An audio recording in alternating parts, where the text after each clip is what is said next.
Hey everyone, this is Jaxie, and today we are going to get excited about history with Close Combat Gateway to Caen, and today we are going to resolve our third battle.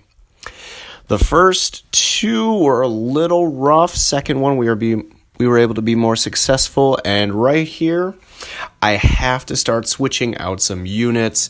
I am taking casualties, but I think we have some more pioneers, and these guys are becoming veteran, but I'm going to throw some Panzer Grenadiers in there just to give the Pioneers a rest. I want wounded veterans to be able to get better. And I will have 4 Panzer IVs.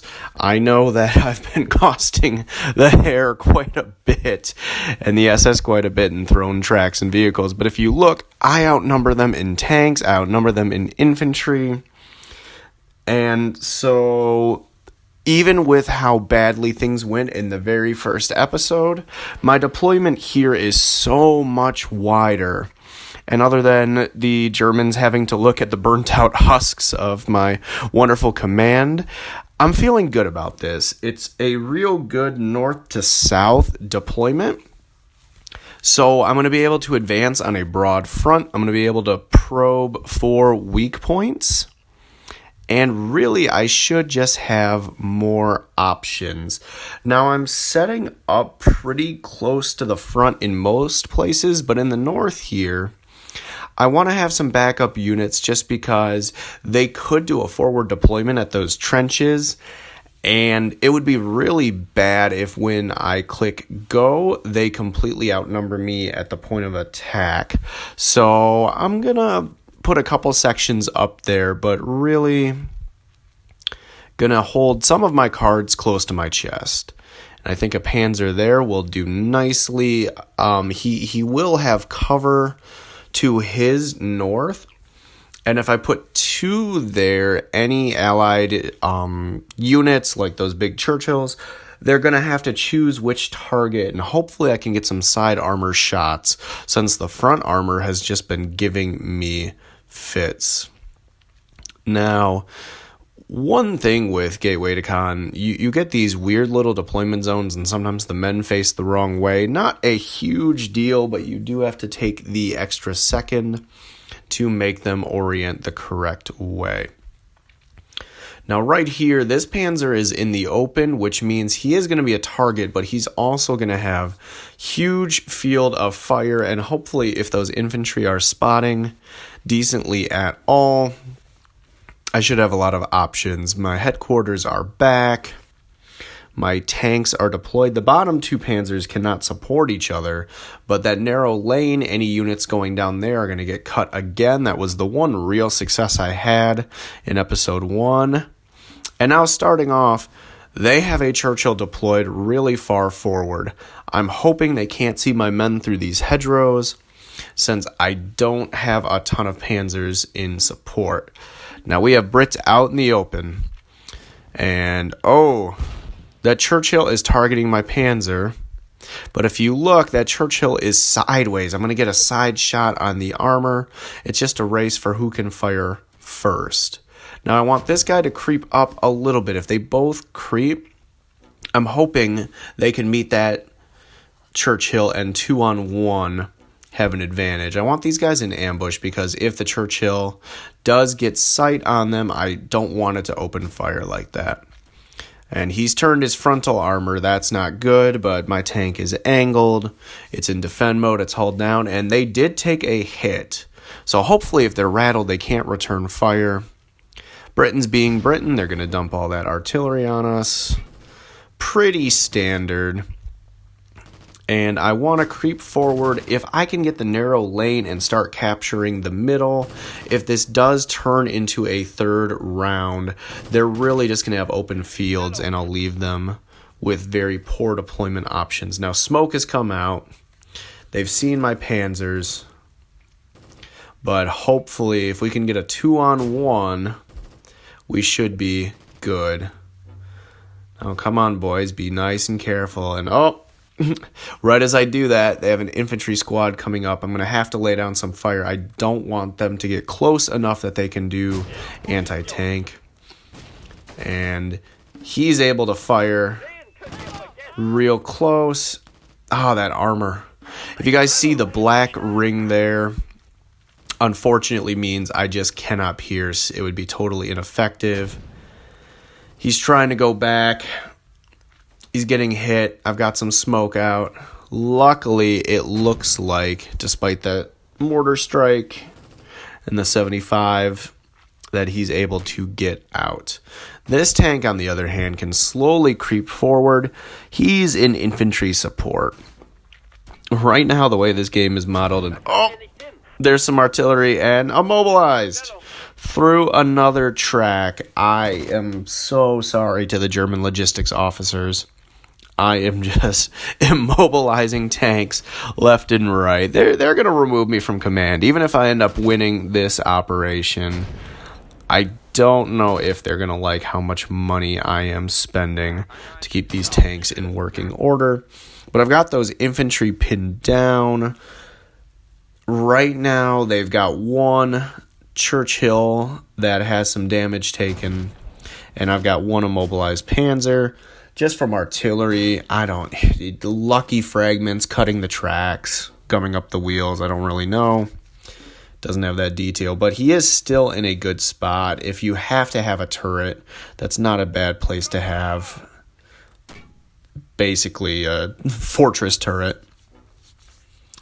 And I'm going to move into the center points. It looks like they're seeding the narrow lane. They've moved up as far as they can. I pulled these tanks back because the Churchill can't get an angle on them, but they can shoot at the British infantry. So until that thing can get closer or I can find some way to dent its armor, I'm just on infantry support. I think with the Pioneers and the Panzer Grenadiers, and especially with some tank support, even without artillery, I have an advantage. I'm feeling good.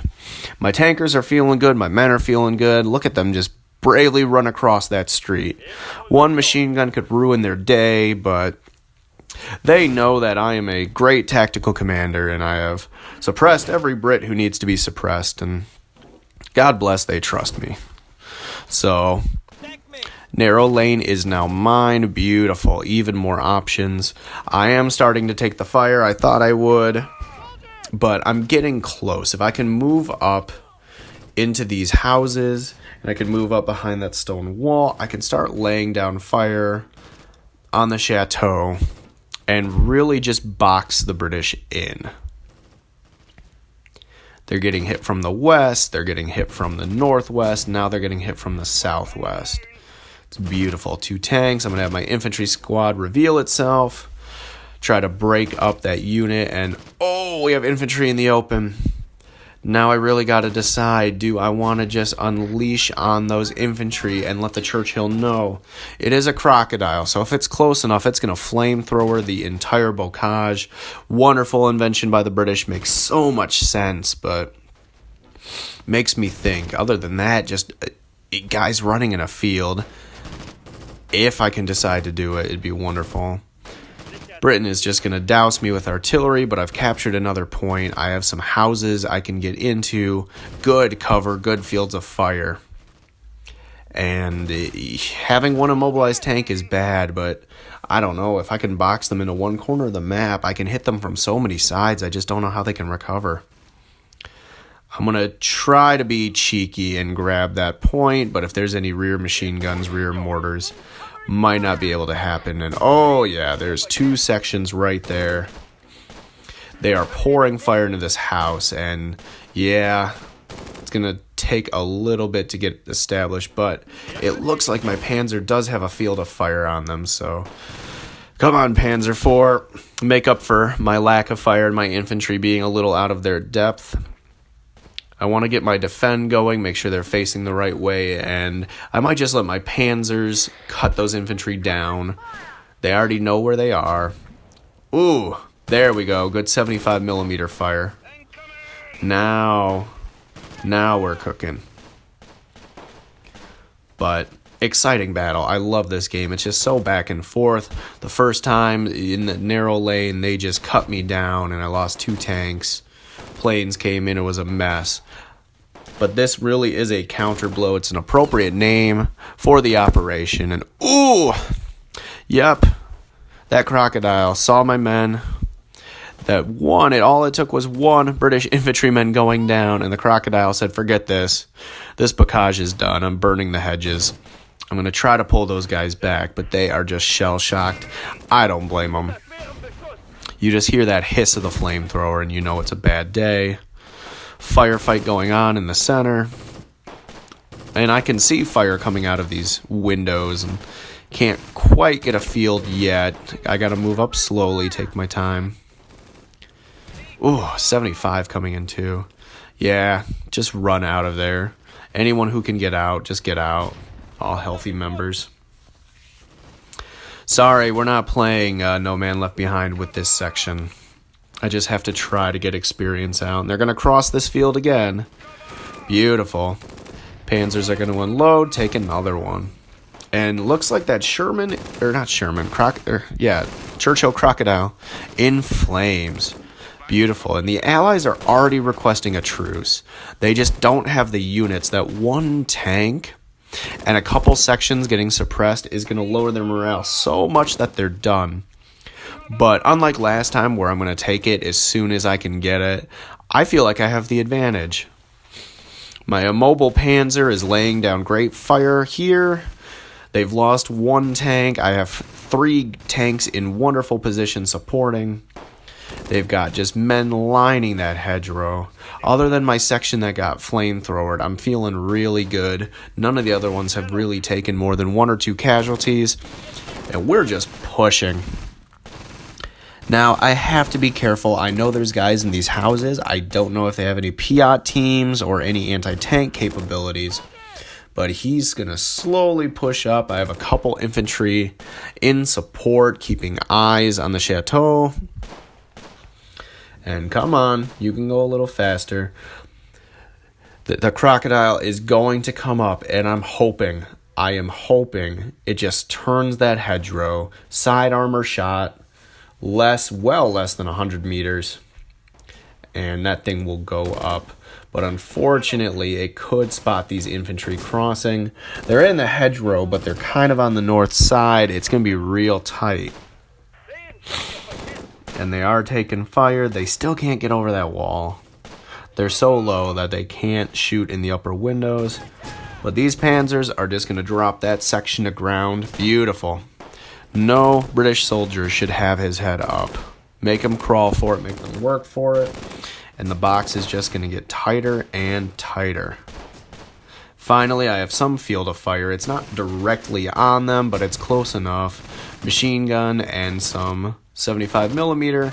That'll make them think twice. If I can get them to keep their heads down, my units in the houses should be feeling better. And this is beautiful. I don't see any British unit that's not suppressed. Just machine gun fire all over.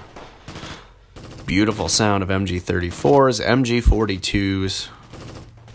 We are having a good day. Still can't pierce.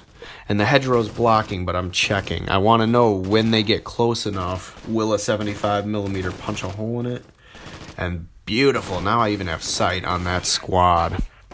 Tear those buildings down. I don't plan on letting them take this back. Leave nothing left. If I don't have to defend this, if I can push them through with my momentum, then I won't even have to worry. And, if I move him too far forward, I don't want the Churchill to see that Panzer IV. But he's in a great position for support, great position for infantry support. And they're done. Axis total victory. The Allies just broke, leaving me the entire field. I didn't even have to destroy that last Churchill. And if you look, 1 damaged tank, 5 wounded, but man, I had some squads getting it done. And my tanks, look at the infantry numbers, just wrecking them, putting them down so much. But I hope you guys are enjoying this series. I'm having a lot of fun with it, and I plan on continuing whether I succeed or fail miserably. If you guys like the video, leave a comment, subscribe, let me know what you think, and as always, stay excited about history.